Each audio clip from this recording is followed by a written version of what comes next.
د خور د واده مې شپږ کاله ووتل، خو زه یې کله کور ته نه وم تللی. مور او پلار به مې کله کله اختر کې او یا هم برات کې ورتلل.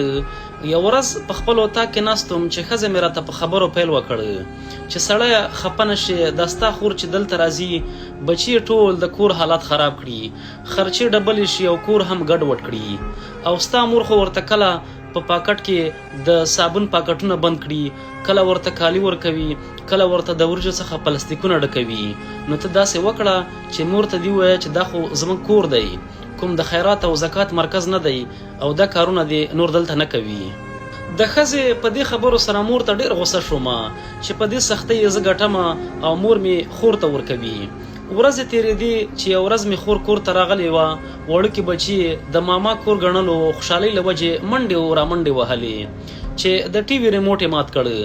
زه مې مور ته ورغلم، ورته مې وویل چې خور ته مې ووایه چې دلته صرف د اختر په شپو ورځو کې راځي او بس نوره دې نه راځي. او مورې ته چې کوم دا صابون وریژې د کور سامان ورکوي که نه، دا نور بند کړه، دا کیسې دې زما نه دي خوښې.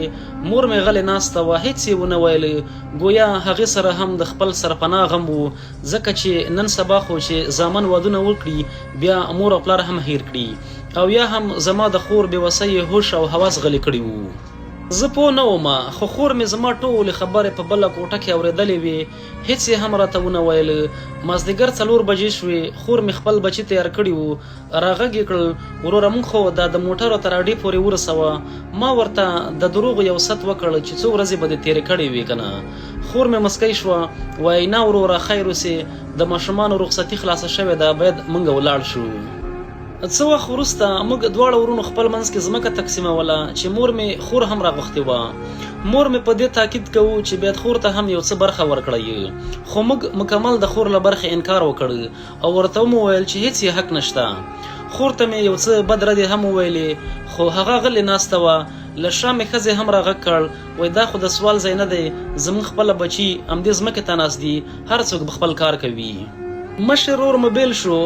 یو څه وخت وروسته زما یو زوی په یو داسې ناروغۍ واوښته چې له مال حال دارۍ یې خلاص کړم، نور را سره هېڅ نه و پاتې چې پرې ویې لګوم.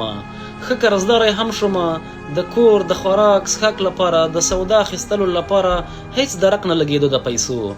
تنها په خپل اتاق کې په همدې غمونو کې ډوب ناست وم. شاید پر خپل حالات مې ژړل چې په دې وخت کې مې خور موږ کره راغلله. ما د ستړې مشې څخه مخکې له ځانه سره وویل چې دا منحوسه خور مې بیا راغلله. دې وخت کې خور مې راغله او ما سره کېناسته. ما مې ښځې ته وویل چې یو څه تیار کړه، راغږ یې کړ، وایي هوټل نه دی او نه څه د تیارولو لپاره ضرورت شته، نشم یې کولی دا پخلی. خور مې غلې ناسته وه، هېڅ یې ونه ویل، لکه چې هېڅ یې نه وي اورېدلي. وروسته را نږدې سوه، وروره خفه یې، په سر یې راته لاس را کېښود، په نرم او غلې لهجه یې راته وویل وروره مشره خور دې یم، په غېږ کې مې را لوی کړی، پوهېږم مشکلاتو را حصار کړی. له سترګو یې په معصوم چاودېدلي مخ ناګهانه څو وار بې واره اوښکې راغللې.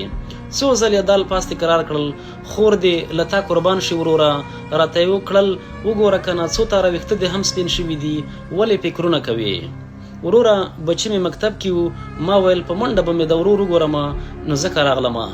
خبرې یې ډېرې اوږدې نه کړې، شاید زما او د ښځې په رویاو خبرو یو څه ناامیده شوې وه، خو خپلې مینې نه پرېښودله چې لرې پاتې شي.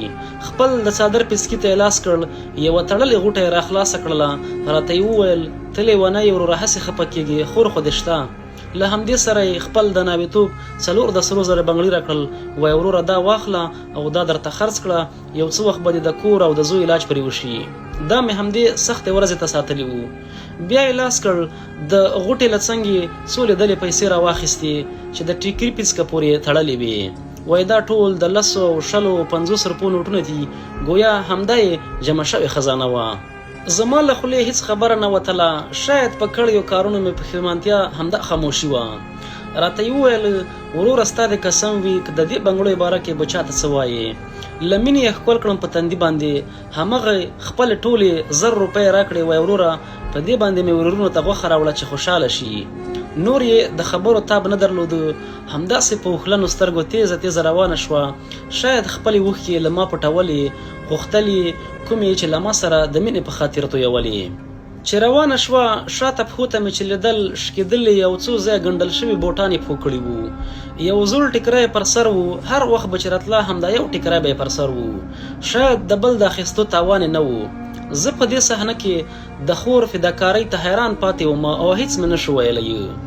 موږ ورونه څومره خودخواه او مطلبي یو که نه. خور په یوه شیبه کې پردی کړو، د خپلې ښځې په خبرو راتګ یې تنګېږو. حال دا چې خور د کال پس راتګ د خوشحالۍ هیلې همدې څو ورځو ته وي. موږ یې هیڅکله نه درک کوو، خو دوی ټوله ورځ د ورور په فکر کې وي او لږ ذره درد یې هم نسي زغملی. د حقیقت په پوهېدو او د دې حالت په لیدو سره زما په لاس کې د خور بنګړي نیولي وو او په غیر ارادي شکل مې په چیغو چیغو ژړل. په زړه کې به مې راغلل په خپل کور کې به خدای خبر په څه تکلیف کې وي، څومره سختۍ به په یو پردي کور کې تېروي، خو موږ ورسره څه کوو. له خبرو او ویډیو مو مطلب دا وو راځئ خویندو ته مینه ورکړو، د حاله احوال پوښتنه یې وکړو، یوه شیبه ورسره کینو. همدا یوه شیبه ناسته شاید د کور ډېر غمونه هیر کړي، د کور په راتګ یې رحمت وګڼو نه بوج. په رب باور وکړئ خویندې لکه په رښتې ورونو تماسمې زړه او اراده لري نو قدر یې وکړئ. ژوند لنډ دی، شاید زموږ په یو څو تورو د یو نازولي خور او ورور مینه بیرته را ژوندی سي. مشران وایي خور دوهمه مور ده. او په اخر کې که تاسو خفه شوي یاست د زړه له تله بخښنه غواړم، خو دا هغه څه دي چې زموږ او ستاسې خویندې هره ورځ ویني او ورسره مخامخ کیږي. د ټولنې د اصلاح د خویندو د حقوق په خاطر له نورو سره شریک کړئ.